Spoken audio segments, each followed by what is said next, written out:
What is up, guys? It is Saintsfan, and welcome back to another episode of Monday Mailbox. Hope you guys are having a great day. If you guys didn't know, and if you didn't follow me on Twitter or Instagram or any of that stuff, I am out of town this week, so this is all like pre-recorded stuff, so hopefully nothing like big or crazy comes out. If there is an announcement or anything, that is why I am not going to be able to cover it, because I am out of town. But I will be back this Saturday, so hopefully everything will be good by then. But if you guys have a question for next week's episode, let me know in the comment section. Getting into the first one, though, we got Matt, and he says, most underrated car. And honestly, for this one, I have two underrated cars. One, the Entity, like as a racing car, as a supercar, I guess.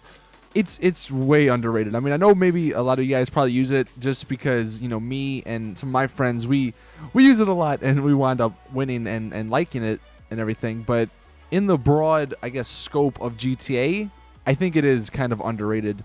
Another one that you might not think, and it's underrated, and it's also really rare because it's obviously not in the game anymore, and that would be the Roosevelt. And I'm going to get into why the Roosevelt is actually probably one of the most unique cars in GTA. So one, it's got a unique interior. The interior is honestly one of the best that is in any car. It's got somewhat of a unique car engine noise. Obviously, that probably comes from the fact that it was made in the 30s or something. There are two spare tires on the side. That's a pretty unique feature.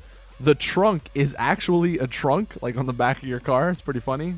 It has fog lights instead of side mirrors. One thing that's actually kind of huge for at least matching colors and stuff, the stock wheels change the color with the secondary, which most cars, actually I don't think any other car does that.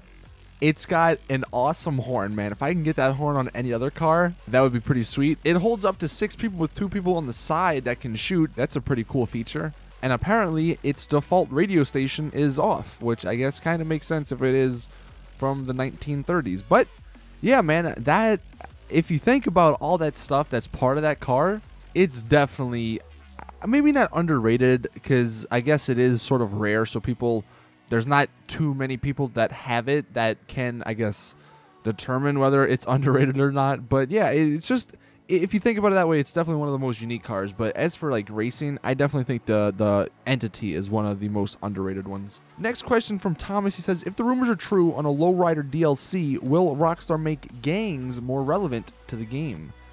I hope so. Like that'd be so awesome, and that's something that I've always wanted. And honestly, I'm not really sure how they would make them more relevant without, you know, completely changing the game maybe. But yeah, that's something that I would definitely like to see. Maybe the lowriders, there's maybe liveries or something for each gang. That might be a cool feature. I don't know. You guys can let me know in the comment section what you would put in to make gangs more relevant. And actually, the next question, Riley, he says, what's one feature that you would really want to be in online? And let me know in the comment section what your one feature would be as well. And please don't say like, oh, casino, that's not a feature. Like gambling, that's a feature. You know, something like that. For me, going on that cop or that gangster, I guess, talk, I want to see some sort of gang system in the game where you can maybe join a certain gang. You know, there's a phone number you can call. It's similar to Merryweather, and depending on like what your rank is in the crew or in the gang, you can have people come out. Obviously, at the beginning, you probably can't call people to help you in a gunfight or something because they don't care. You know, you're a new guy. But as you climb up the ranks, I think it'd be really interesting. You can call more people and everything. I think that could also lead into some really awesome, I guess, PvE missions. You know, you and maybe you can even get with a couple of friends that are in the same gang as you. You can go do missions for the gang, and I think that would make missions feel more rewarding than what they are now. Because right now it's kind of lame. You just call somebody up. Oh, hey, there's this job. But if you were actually using these missions to work towards getting, I don't know, being a part of something, I think that would be more rewarding. But that's honestly one of the biggest features that I would definitely like to see added into the game. Next question from Parker. He says, when do you think this low life DLC will come out? Do you think the Stunt DLC will be first or after this one? So this is kind of a little bit of speculation. Obviously, the Stunt DLC, I mean, they hinted at it, and what's his name, Fun 2 found some stuff in the code. So we kind of assuming that it's going to be coming, and as well as the low life. Nothing's been said on that officially, but there has been some stuff in the code, a lot of stuff actually. So that's looking more than likely But when do I think, or which one's coming first? Well, I think apparently, if this hasn't already happened, but there might be some sort of story DLC news.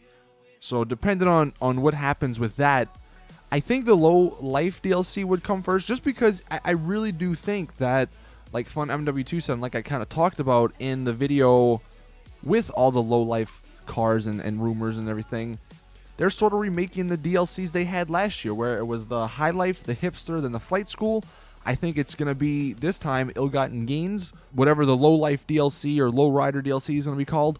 And then there's going to be the Stunt School. You know, that's 3 and then 3. It's kind of similar. And I don't know, I think that makes more sense to me. So, if anything, yeah, Low Life will come first, or the Low Rider, whatever it's going to be called. And then the Stunt School and whatever comes with that. And then the last question we have from Comment of DK says, what can Rockstar do to make GTA Online more fun for people that is playing alone? You know, this is actually a pretty good question to end on. Let me know in the comments, in addition to everything else I said to let me know about, how many of you guys play GTA alone sometimes? Like, what? I don't know. I'm actually really curious to hear from people who do that. You know, what's it like? Because obviously for me, I have a lot of friends that play it. And a lot of you guys even, you know, you just join my game, so I'm never really truly alone. And I guess, you know, that's pretty convenient and cool, I guess, for me. But yeah, I don't know. It would kind of suck to play alone. I mean, you always hear these stories about people joining heists and their freaking teammates are horrible. So that's definitely not good. But yeah, that's a good question. I really have no clue what they could do to make it more fun for people playing alone. And honestly, I don't know if there's anything they could do. I mean, really, it's... At the end of the day, I guess it's a multiplayer game, and if you don't have friends, I mean, I know it sucks to say, but you're not going to have as much fun as you would with friends in your lobby. So, I don't know. I'd be interested to hear what you guys think about that. But yeah, I hope you guys enjoyed. Drop a like if you did. Subscribe. Again, I am on vacation for this week, so if anything does happen, I'll let you guys know on Twitter, but obviously not on YouTube unless I can work something out. But anyway, see you guys in the next one. As always, though, it's your boy Saintsfan. I'm out. Peace.